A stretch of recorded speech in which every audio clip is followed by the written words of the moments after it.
श्रेणी नवम प्रसंग अंकन अनुश्रेणी 6A नंबर 1 VI प्रश्न कौन अच्छी त्रिभुज एबीसी अंकन कर जार बी कोण परिमाण 90 degree AB equal to BC और AB प्लस AC समान केते 10.3 सेमी बुझेला। ताले वर्तमान हम देखिबा अंकनटी केमती करिबा। येला नमूना चित्र ABC त्रिभुज रे B कोण परिमाण केते 90 डिग्री अछि एवं AB इक्वल टू BC ए दुई बाहुर दैर्घ्य समान अछि। आउ कोन अछि ना AB प्लस AC समान 10.3 सेमी अछि। तो आमे जानि छै ये लाक समकोणी त्रिभुजर दुईटी बाहुर दैर्घ्य समान अछि AB इक्वल टू BC तेणु एई कोण गुडाक प्रत्येक केते डिग्री लेखाय हबो 45 डिग्री लेखाय हबो समकोणी समद्विबाहु त्रिभुज बुझेला। तले वर्तमान हम देखिबा अंकनटी केमती करिबा। प्रथम रे हमें एक रश्मि नै जिबा BX रश्मि बुझेला। BX रश्मि नै सारला परे हमें B बिंदु रे 90 डिग्री कोण अंकन करिबा।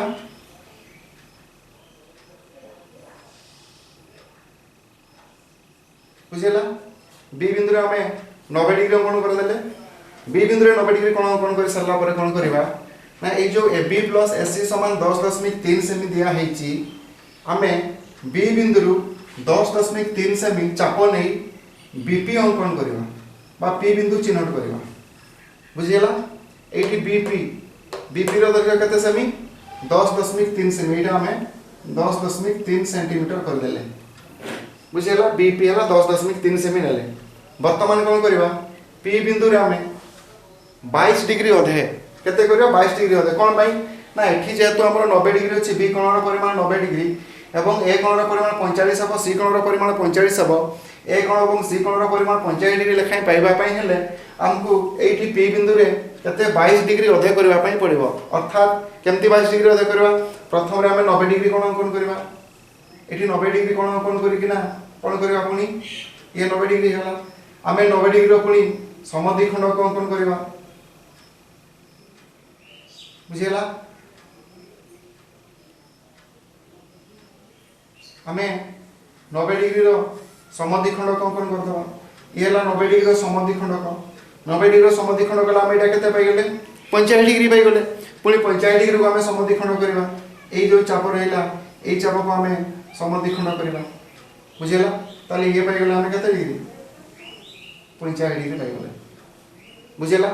वर्तमान कोन करबा एई जो 45 डिग्री टी BX रश्मि को जो बिंदु रे छेद कला तार ना दे दबा हमें C कोन दबा C बुझेला। वर्तमान कोन करबा PC रो समद्विखंड को लंब अंकन करबा PC रो समद्विखंड को लंब एटा देखो PC रो समद्विखंड को लंब हमें आगु लंब अंकन कर सिकिछे बुझेला।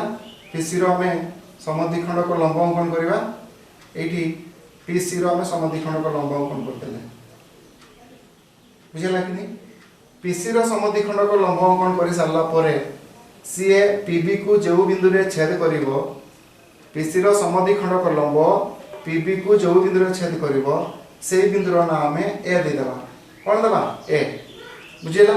तापरे हमें कोन करबा ना AC को जोग कर दबा हमें PB ऊपर जो A बिंदु पाइले सेटा A शीर्ष बिंदु पाइ गले वर्तमान हमें AC को जोग कर दबा AC को जोग कर देले ये हे गला हमर कोन आवश्यक त्रिभुज बुझेला।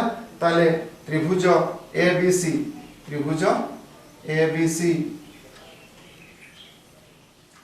आवश्यक त्रिभुज बुझेला।